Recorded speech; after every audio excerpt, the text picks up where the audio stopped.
Good morning. আজ হচ্ছে বুধবার, এখন বাজে সকাল 9টা, একদম কাটায় কাটায় 9টা। লিকার চা রয়েছে, লেবু চা, তার সাথে মুড়ি। মুড়িটা খাওয়া দেখো, লেবু টেবু দিয়ে মেখেছি, স্প্রাউট দিয়ে মেখেছি, দারুণ করে মেখেছি। বেশ ভর ভরকে স্প্রাউট দিয়েছি, সকালে উঠে স্প্রাউট খেয়েছি, এখন আবার স্প্রাউট। ছাদে গিয়ে হেঁটে হেঁটে এলাম। এই আগের দিন না আলুর পরোটা করেছিলাম, তো আলুর পরোটা না পুরো বেঁচে গেছিলো আর একটুখানি ডো বেঁচে গেছিলো। কি করব, ফেলে দেবো? তো ভাবলাম একটুখানি খেয়েই নিই। তো এই দেখো, এরকম তেলে ভেজেছি, সর্ষের তেলে।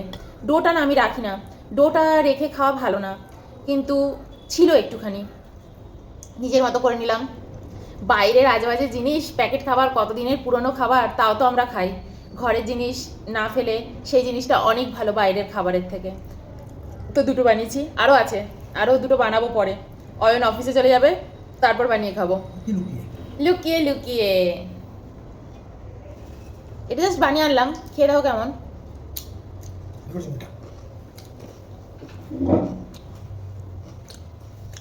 আর আমি মুড়ি মাখাটা করেছি শশা টশা দিয়ে, স্প্রাউট ফাউট দিয়ে।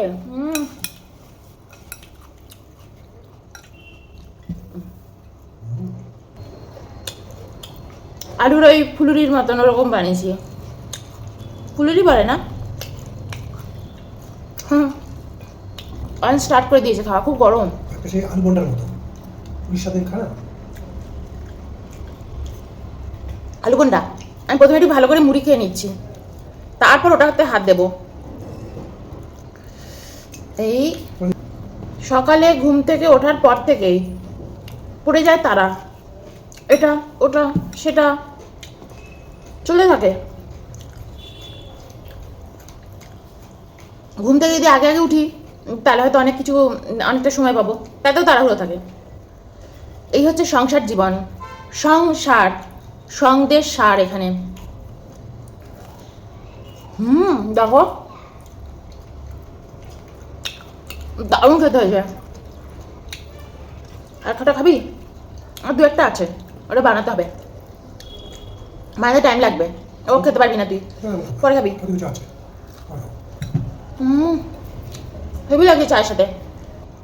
একটা সময় সাধু সন্ন্যাসীরা বাড়ি থেকে বেরিয়ে চলে গিয়েছিলেন, এই সংসার ছেড়ে চলে গিয়েছিলেন। আমাদের কত দুঃখ হতো যে এই সাহারে ওনারা বনে ঘুরে ঘুরে বেড়ায়, কত পাতা ফলমূল খায়, কত জীবনে কষ্ট। আমরা জীবনে দেখো সব কিছু পাচ্ছি, এই সংসারে বসে সব কিছু ভোগ করছি, তারপর আমরা কি ভালো আছি, ভালো থাকি? হুম। দারুণ ফুলেছিল জানো, এগুলো যখন ভেজেছি লুচির মতো করে, দারুণ ফুলে উঠেছিল। আমরা আজকে সব কিছু ভোগ বিলাসিতায় সব কিছুর মধ্যে আছি, তাতে আমরা হ্যাপি নেই। আর যে সাধু সন্ন্যাসীরা সব কিছু ছেড়ে, বাড়ি ছাড়ি ছেড়ে, সব কিছু ছেড়ে চলে গেছে, এখনকার সাধু সন্ন্যাসীরা তো অন্যরকম। হ্যাঁ, তাদের মুখে জেল্লা দেখবে। একদিন লোকনাথ বাবার গল্প করছিলাম না, আমি তো আগে ছোটবেলায় লোকনাথ বাবাকে একদম ইয়ে করতাম না, পছন্দই করতাম না, আমার নামটাই পছন্দ ছিল না, সত্যি বলছি, একদম সত্যি কথা।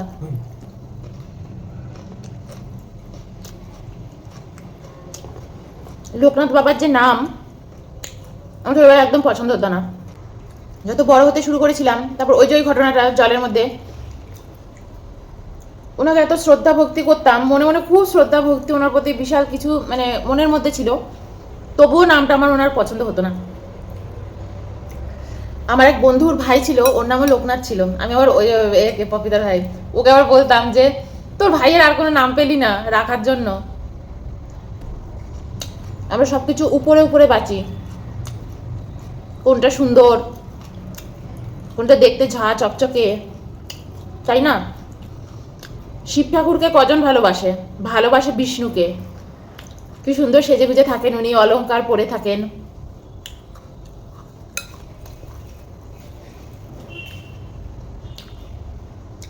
সাজসজ্জা কত সফিস্টিকেটেড, স্বয়ং বিষ্ণু। গোপালকে আমরা কি সুন্দর সাজিয়ে গুছিয়ে রাখি, ছোট গোপাল। শিব ঠাকুর কিচ্ছু না, এখন শিবলিঙ্গকে পুজো করো, ওই ফুল বেলপাতা দুধ, ওই ধুতরা মুতরা ফুল, তাই না? কোনো সফিস্টিকেশন নেই শিব বাবার মধ্যে।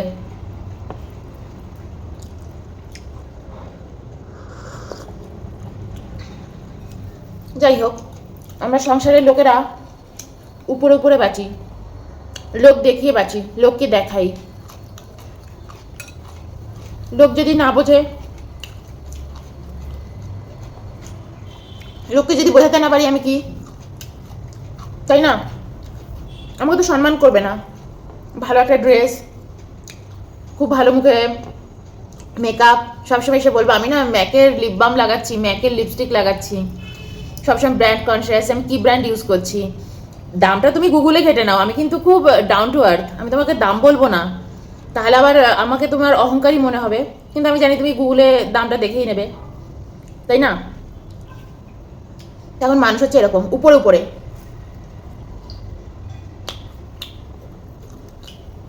আমার এগুলো খেতে হেভি লাগছে গো। ওগুলো আমি আরো দুটো ভেজে আনি, ওগুলো আরো কয়েকটা ভেজে আনবো, কিন্তু চাটা না ঠান্ডা হয়ে যাবে। আর লেবু দেওয়া, আমি আর মাইক্রোওভেনে গরমও করতে পারবো না। লেবু দেওয়া জিনিস গরম করা উচিত না।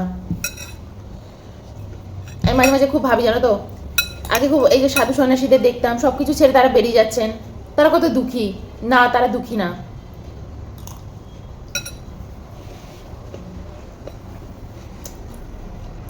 তারাই হচ্ছে অ্যাকচুয়াল সুখী।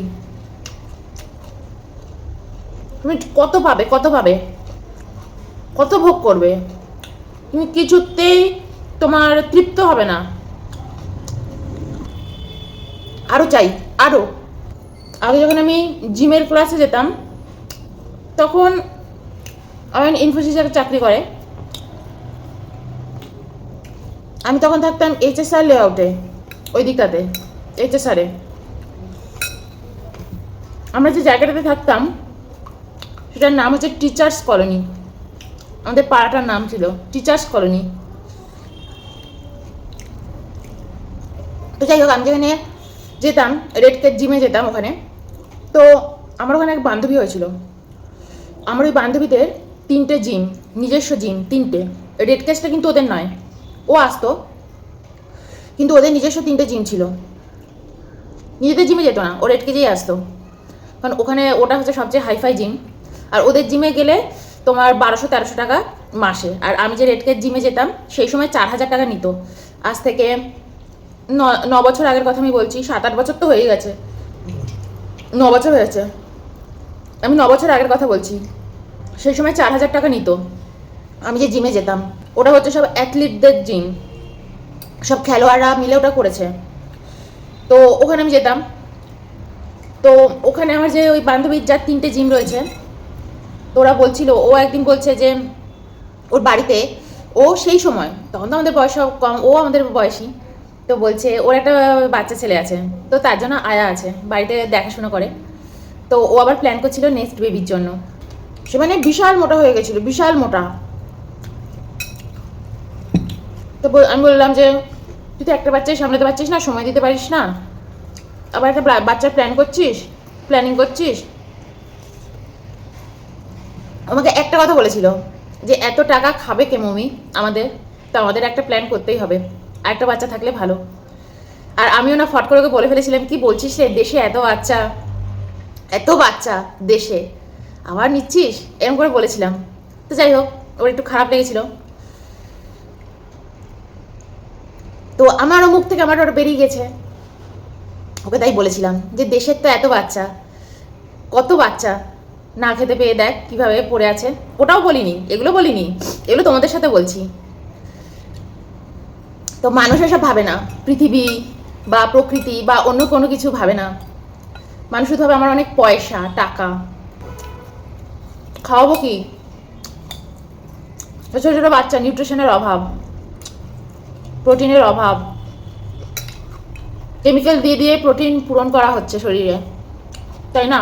কোনো জোর নেই।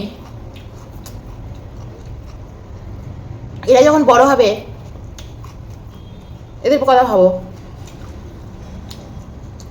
20-22 বছর বয়স থেকে সব অসুস্থ হতে শুরু করবে, কারণ আমরা প্রকৃতি নষ্ট করে ফেলছি। আমি আচার্য, ওনার নাম কি জানো, প্রশান্ত, ওনাকে আমি ফলো করি, দেখি, আমি সবাইকেই দেখি, শুনি সবার কথা, যার যে কথাটা আমার মনে হয় যে না এই কথাটা শোনার দরকার, ওনার মধ্যে জ্ঞান আছে, শুনি। তো উনি একদিন, উনি কালকে একটা ইসের মধ্যে ভিডিওতে বলছিলেন যে আমাদের যেভাবে হিট বাড়ছে চারপাশে, যেভাবে আমরা সব কিছু প্রকৃতি নষ্ট করছি, তো আমরা কী করছি। তো উনি বলছেন যে ছোটো ছোটো বাচ্চাদের আপনারা বাচ্চাদেরকে আউটডোর গেম, ইনডোর গেম এগুলো কি খেলান? তখন তো অনেকের মা বাবারাই হাত তুলছে, বলছে হ্যাঁ আমার বাচ্চারা তো যায়। বলছে কখন যায়? বলছে বেলার দিকে যায়, কেউ বিকেল বেলা যায়।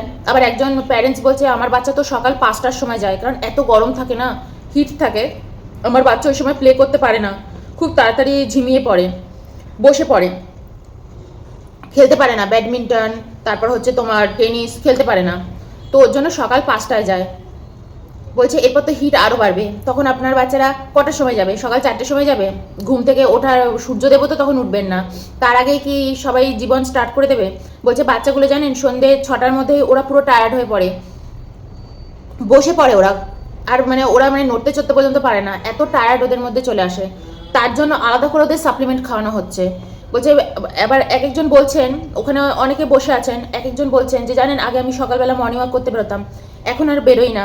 মর্নিং ওয়াকে বেরোলে না আমি বেশি করে ধুলো বালি সমস্ত কিছু আমার ভিতরে শ্বাসনালীতে করে আমি ঘরে নিয়ে আসছি।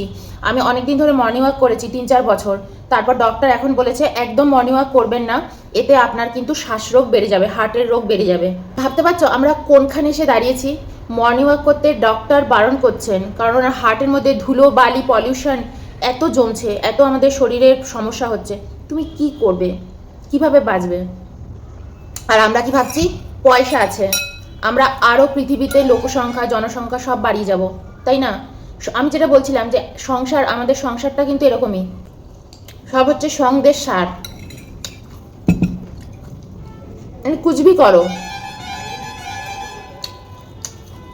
সমাজ তৈরি হয়েছে, সমাজ তোমাকে দিয়ে সেই কাজগুলো করিয়ে নেবে যেগুলো সমাজের প্রয়োজন। মানুষের জীবনে কোনো নিয়ম কি চলে? মানুষের মনের মধ্যে কোনো নিয়ম কি চলে? স্যাটিসফ্যাকশন আসে না, কোনো নিয়ম কোনো কিছুতে কিছু আসে না। তো আমার এটা খুব ভালো লাগে, সাধু সন্ন্যাসীরা কি সুন্দর তাদের জীবন এই নিয়মের বাইরে বের করে নিয়ে চলে গেছে। আমরা পারবো না, আমরা এর মধ্যেই ঝেলবো। তাই আমার খুব মনে হয় যখন সকালবেলা হয়, আর যখন মনে হয় বাপরে আজকে সারাদিনে কত কাজ যেন শেষই হয় না, এটা নয়তো ওটা নয়তো সেটা, কাজই কাজ। হ্যাঁ, এক হচ্ছে কাজ তোমার জন্য খুব দরকার, কাজ করলে তুমি কর্ম করে খুব আনন্দে থাকবে, কর্মই জীবন। আর এক হচ্ছে অকাজ, সকাল থেকে অকাজ, তাই না? অয়ন 7-8 ঘন্টা একদম কম্পিউটারের সামনে বসেই থাকবে, কি লাভ হচ্ছে? কি হচ্ছে? চোখের সমস্যা হচ্ছে, ব্রেনের সমস্যা হচ্ছে, হাঁটা চলা নেই, কিছু নেই, শরীরে রোগ ভোগ আসতে শুরু করে দেবে। তাও তো আমরা অন্যরকমভাবে জীবন করি, একটা ওষুধ পর্যন্ত আমরা খাই না, একটা মেডিসিন আমরা গ্রহণ করি না। আমরা নিজেদের জন্য এটা বেস্ট মনে করি, এটা তাই করি। ভবিষ্যতে কি হবে তা তো আমরা জানি না, কি করব কি না করব। আজ একটা শরীর খারাপ হলেও আমরা স্প্রাউট বানাচ্ছি, ঘরে এটা বানাচ্ছি, খাচ্ছি, শরীরটাকে ঠিক রাখার চেষ্টা করছি। অন্যান্যদের যা অবস্থা হচ্ছে ভাবতে পারবে না। এগুলো হচ্ছে অকাজ। অফিসে যাচ্ছ, কাজ করছো, পয়সা পাচ্ছ তার বিনিময়ে। এখন তো এত এমপ্লয় বেড়ে গেছে, কাজ কম, তোমাকে এত কাজ করিয়ে নেবে এই কটা পয়সা দিয়ে, সারা দিন তোমার চলে যাবে। তোমার কি হচ্ছে? আমাদের কি লাভ হচ্ছে? জীবনটা এরকম, আমরা পুরো ফেসে গেছি জীবনের গণ্ডিতে। সকাল থেকে রাত অবধি ব্যাস এই চলছে, একই ঘরে আছি, দুজনের সাথে গল্প করার সময়টুকু পাচ্ছি না। তাও তো আমরা পাই, অন্যরা তাও পায় না। এই হচ্ছে জীবন। একজন আমাকে একদিন এসে বলেছে যে আপনি খুব নেগেটিভ কথা বলেন। আমি নেগেটিভ কথা বলি না, আমি সত্য কথা বলি, তাই নেগেটিভ লাগে। আমি মন ভোলানো কথা বলতে পারি না, মন ভুলিয়ে রাখবো, সব কিছু ভুলিয়ে রাখবো, আজ এই খাচ্ছি, কাল ওই খাচ্ছি, ফুচকা খাচ্ছি, দোকানে যাচ্ছি, অর্নামেন্টস পরছি, গয়না পরছি, আমার কাছে পাবে না। আমার কাছে সবসময় নেগেটিভ জিনিস পাবে, একদম নেগেটিভ। আমি সত্যর পথে চলি, সত্য কথা বলি, যা আমার মনে আসে সেগুলোই আমি বলি। যেখানে মন ভোলানো কথা আছে সেখানে গিয়ে বসে থাকো। ওরকম কথা বলবে যে আমাদের জীবনে অনেক সমস্যা আছে, কিন্তু আমরা সেই সমস্যা কারোর সাথে তুলে ধরি না। তাহলে কি তুলে ধরো? ভণ্ডামি তুলে ধরো, সারাদিন ভণ্ডামি করে যাচ্ছ, camera on, he, camera off, এইসব। যা সত্য তাই সত্য তুলে ধরো। সত্য লোকের সামনে আমি আনতে খুব পছন্দ করি, আর এর জন্য আমি চ্যানেল করেছি। সত্যকে জানো, সত্যকে জানলে কেউ দুঃখে চলে যায় না। সত্যকে জানলে মানুষ অর্গানাইজ হয় যে হ্যাঁ ঠিক আছে আমি এটা জেনেছি, এবার আমি এই পথে চলবো, এটা আমি এইটা করব। আচ্ছা আপনি তো এটা বললেন, এটা সমস্যা, কি করা উচিত, কি করা উচিত? এটা হচ্ছে সত্য, এটা হচ্ছে সমস্যার সমাধান। কোনো কিছুকে ঢেকে রাখলাম, পালিয়ে গেলাম, পালিয়ে গিয়ে বাঁচা যায় না, পালিয়ে গিয়ে দুঃখ হয়। সকালবেলা চলে গেলেন শপিং মলে, খেলেন দিলেন, শপিং করলেন, বাড়িতে এলেন, দেখবেন বিকেলের পর থেকে আপনার আর ভাল লাগছে না, মনটা খুব খারাপই হয়ে যাবে, মনে হবে আরও কিছু চাই, আরও কিছু, আরও কিছু। কতক্ষণ ধরে আরও কিছু আপনি কতক্ষণ ধরে পাবেন, তাই না? তো নেগেটিভ বলে কিছু নেই, এটাই সত্য। যাই হোক, মনের মধ্যে যে কথাগুলো চলছিল বললাম। চলো, বাই।